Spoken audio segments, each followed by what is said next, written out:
सोचो एक वक्त ऐसा भी था जब एशिया के पास अपना कोई टूर्नामेंट नहीं था। हर टीम अपना अपना टूर्स करती थी, लेकिन एक ऐसा स्टेज जहां सारी एशियन टीम्स खेले वो अभी तक एग्जिस्ट नहीं करता था। फिर आया 1983। कपिल देव ने वर्ल्ड कप उठाकर सारी दुनिया को शॉक कर दिया। एक तरफ इंडिया की जीत थी, दूसरी तरफ एशिया के हर फैन के दिमाग में एक सवाल था, अगर हमारी टीम इतना बड़ा काम कर सकती है तो क्या हमारी टीम्स के लिए एक अलग से टूर्नामेंट नहीं होना चाहिए।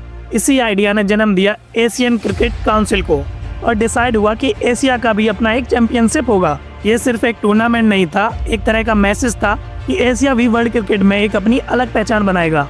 ईयर 1984, जगह चुनी गई शारजाह। डेजर्ट के बीच बनाया गया स्टेडियम, जहां पहले एग्जीबिशन मैचेस होते थे, वहां पे एक हिस्टोरिकल टूर्नामेंट लिखा गया। पार्टिसिपेट करने वाली 3 टीम्स इंडिया, पाकिस्तान और श्रीलंका थी।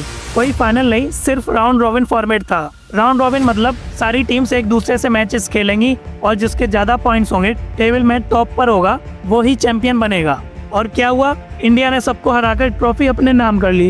ये जीत छोटी थी, लेकिन इसका सिग्निफिकेंस काफी बड़ा था, क्योंकि एशिया कप का पहला चैंपियन बनकर इंडिया ने दिखाया कि 1983 का वर्ल्ड कप एक फ्लूक नहीं था। एशिया में उनका राज शुरू हो गया है। फैंस के लिए एक नई कहानी का पहला चैप्टर था, एक ऐसा टूर्नामेंट जो आने वाले सालों में सिर्फ क्रिकेट ही नहीं बल्कि पॉलिटिक्स, इमोशंस और राइवलरीज का रंगमंच बनने वाला था। अब शुरू होता है एशिया कप का सबसे ड्रामा भरा दौर। ये वो टाइम था जब क्रिकेट के ग्राउंड पर सिर्फ बॉल और बैट ही नहीं बल्कि पॉलिटिक्स भी बराबर खेल रही थी, और शायद इसी वजह से एशिया का असली रंग दुनिया के सामने भी आया। बात है 1986 की। एशिया कप का दूसरा एडिशन, होस्ट बना श्रीलंका और स्टेडियम फुल तैयार थे।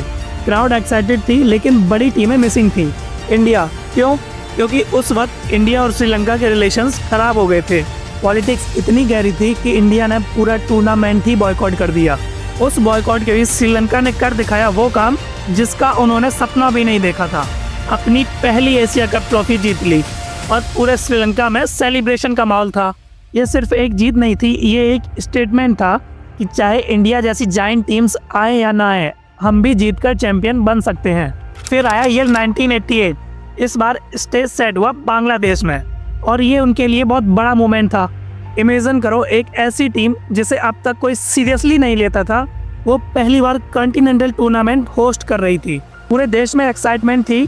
ये उनके क्रिकेटिंग हिस्ट्री का पहला बड़ा स्टेप था और इस एडिशन में इंडिया ने ट्रॉफी जीत ली।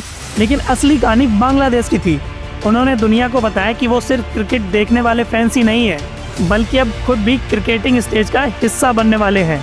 ये उनके लिए एक ड्रीम की शुरुआत थी। फिर 1990 से 1991 में इंडिया ने खुद होस्टिंग संभाली, लेकिन फिर से पॉलिटिक्स घुस गई। इस बार पाकिस्तान ने बॉयकॉट कर दिया। मतलब सोचो, एशिया के सबसे बड़े राइवल्स एक दूसरे का सामना कर ही नहीं पाए। क्राउड भरा हुआ था, मैचेस हुए, ट्रॉफी भी मिली, इंडिया चैंपियन भी बना। तो फैंस के दिमाग में एक ही सवाल घूम रहा था कि अगर पाकिस्तान होता तो क्या होता। ये अनसर्टेनिटी ही उस एडिशन का असली ड्रामा थी। और फिर आया ईयर 1993।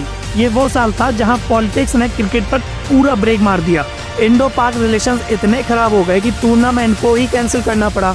एक पूरा एशिया कप जो हर फैंस ईगरली वेट करता था, वो सिर्फ इसलिए नहीं हुआ क्योंकि दो देश एक दूसरे के साथ बैठने को तैयार नहीं थे। ईयर 1995 ने फिर एक नई कहानी लिखी। शारजाह फिर बन गया एशिया कप का स्टेज। यहाँ पर हर इंडिया पाकिस्तान का मैच एक जंग से कम नहीं लगता था। क्राउड डिवाइडेड होता था, टेंशंस हवा में महसूस होते थे, और इस टेंशन के बावजूद इंडिया ने पाकिस्तान को हरा दिया और ट्रॉफी जीत ली। ये जीत एक सिंपल क्रिकेटिंग विक्ट्री नहीं थी, ये एक पॉलिटिकल स्टेटमेंट थी कि जितनी भी बॉयकॉट और कैंसलेशंस हो, इंडिया एशिया कप में अपना राज बना कर रखेगा। 1986 से 1995 तक का टाइम एकदम यूनिक था। हर एडिशन में क्रिकेट के साथ पॉलिटिक्स का अलग रंग था। कभी बॉयकॉट, कभी कैंसिल, कभी प्राइड और कभी राइवलरी। ये 10 साल ने एशिया कप को एक डॉक्यूमेंट्री बनाया, जिसमें बैट्समैन और बॉलर्स के साथ साथ पॉलिटिशियंस भी अपना अपना रोल प्ले कर रहे थे।